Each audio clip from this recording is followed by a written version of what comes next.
नमस्कार तांबडेजी. नमस्कार. सांगा काय झालं होतं तुम्हाला? माझ्या सर अपघात झालेला होता.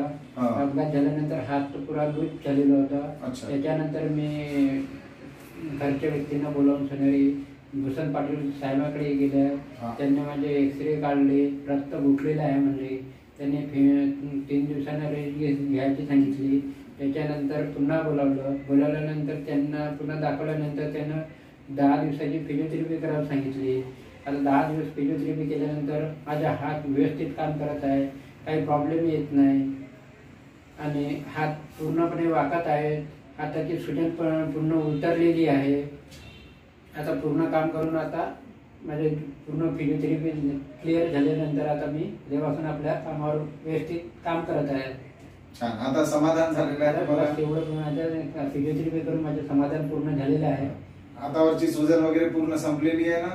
सुजन पूर्ण संपलेली आहे. आता हातामध्ये त्रास होत नाही आहे. हातामध्ये त्याचा त्रास होत नाही आहे. तो मोकळा झालेला आहे. सुजन जे रक्त गुठलेलं होतं ते पण पूर्ण क्लिअर झालेलं आहे. छान छान छान. आता समाधानी आहे तुम्ही? समाधानी आहे.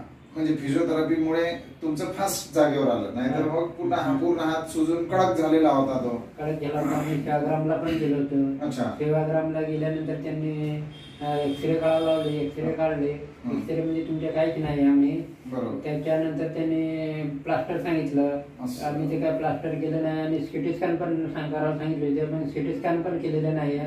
त्याच्यानंतर मग पुन्हा फिजिओथेरपी चालू ठेवली पूर्ण क्लिअर झाली. म्हणजे काही गरज पडली नाही. फिजिओथेरपी नसती झाली तर तुमचे किती हाल झाले असते बघा. आता त्यांनी सिटी स्कॅन पण काढायला लावला होता म्हणता. म्हणजे आणि जे एक्सरे काढूनच दिसून पडत होतं आपल्याला, सगळं माहीत पडून गेलं. ते फक्त काय कडक सुजन आलेली होती. मायनर हे होतं, क्रॅक होता समजा. त्याच्यामुळे तुम्हाला त्रास झाला होता. आता 10 दिवसाच्या फिजिओथेरपीने तुम्ही समाधानी झालेले आहे. आता छान वाटत आहे ना? छान. छान. धन्यवाद.